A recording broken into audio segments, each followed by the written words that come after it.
We need to prioritize what matters.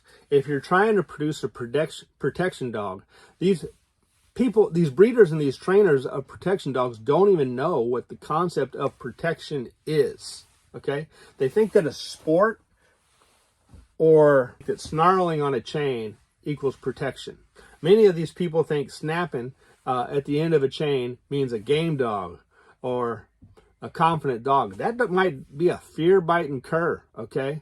It may have nothing to do with protection or gameness. A lot of these trainers also think that sport is protection. Not true at all, okay?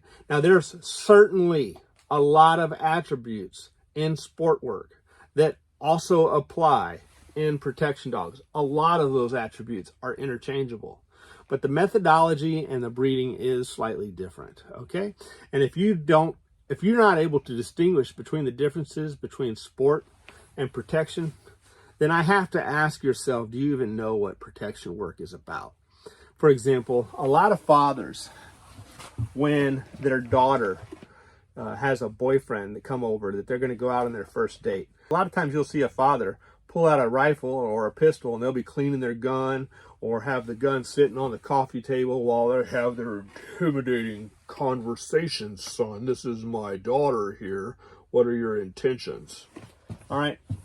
But then if that same kid asked to drive that car, that brand new car that dad had, he would be like, he wouldn't have a gun out. He'd be like, we'd go for a drive, but I got to go with you. All right? He wouldn't be talking macho. He'd just laugh and say, no, you're not taking my car. Or if you are going to take my car, I'm going with you.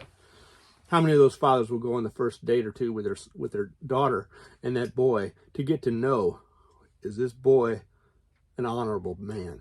You value and protect your car more than you do your own daughter. So, no, I'm not going to take protection advice from you.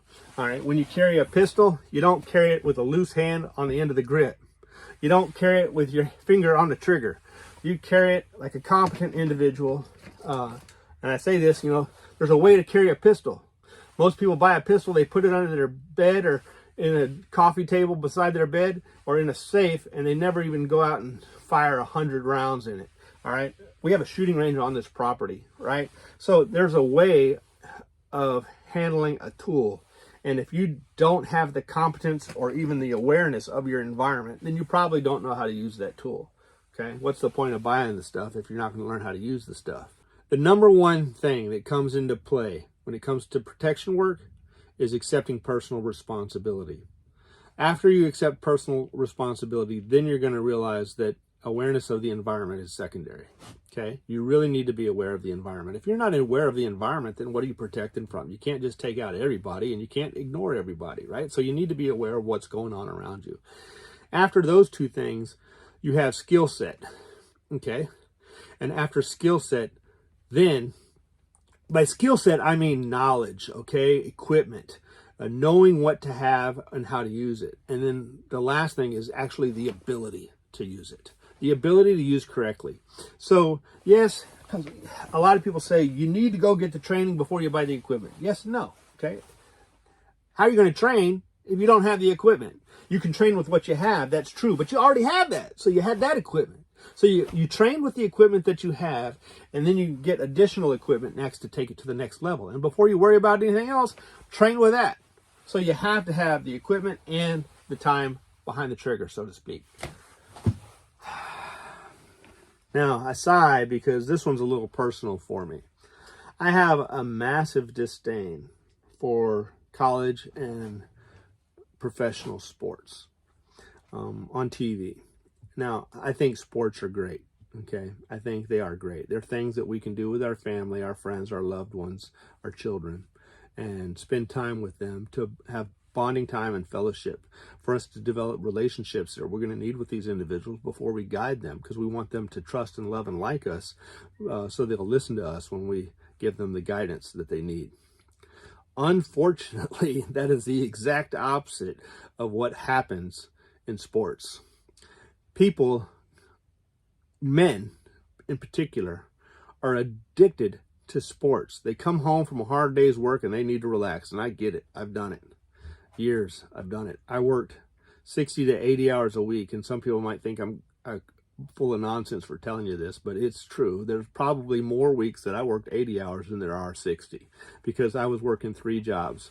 I was an educator, a bus driver, and a breeder, and a trainer. And then I had 9 acres to take care of. So when do I get to spend time with my children? When do I get to be their mentor? Last thing I need to do is turn on the TV and watch professional sports. And when I say this one's personal to me, I remember as a youth, I liked to play sports, but I was never really able to because my dad was always too busy. Okay, he wanted to watch sports with professionals and collegiate players. And I get it, they had more skill than I do, and they were more entertaining. But these are strangers. You're stuck on the side of the road someday, and one of these athletes is going to drive by you, and they're not going to care. They're not going to pull over and help you. And then you have a child that you're raising as a father. You, if you're a man watching this, which most of my viewers are men, and you have a child, you have a responsibility to raise that kid. Am I talking to you? Yeah, I'm talking to you. Okay, so you have a responsibility to raise that kid. You want that kid to be there, make good choices, to guide it down the right path. You think you're just going to let the wind blow like a handkerchief in the wind and they end up where they end up? Or are you going to guide it? That's going to require your time. Turn off that TV, quit watching the sport channel, and spend some time with your kids. Now, you need to read a book once in a while, and you need to relax once in a while, and maybe watch a YouTube video, and I appreciate your support. But there are times that there's more important things to do. And if you are wanting a protection dog, but you don't instruct your children, what's the point of the protection dog? The protection is to protect something that's valuable. And if you're going to have something valuable like your children, you need to also mentor and guide and cultivate those children. This is what protection is about. It's not about attacking the community or looking macho. It's about minding my own business and keeping other people out of my business so I can handle my business. And if you ain't handling your business, what's the point of protecting it? So keep your dogs under control. I had dogs that were mean as all get out. I remember a guy telling me, "Preacher Man's so vicious, you can't take him anywhere. He's not a protection dog." Listen, Preacher Man was not a personal protection dog that I took jogging. Preacher Man was a sensory dog that we had at the house that was good with my kids and good with my family. And that's all he needed to be good with. When we were going to have company, Preacher Man was put up, and we got another dog that was more social but still protective, but not I'm going to kill you kind of mindset. Preacher Man was the type of dog that if you, I didn't have to tell him to bite you. I didn't have to tell him to get you. That was automatic. I had to tell him to not get you. Okay, that's a sensory dog. There's a difference between a protection dog and a sensory dog. And if people in the protection community are going to produce protection dogs, they need to spend a little time with their client and find out what do they actually need. Do they need a community dog to protect out in the community when you're going to stores and whatnot? Or is this a barrier control? Okay, there is a difference. Now, we're going to get to this board in a minute to give you some tips on how to be successful at your goals.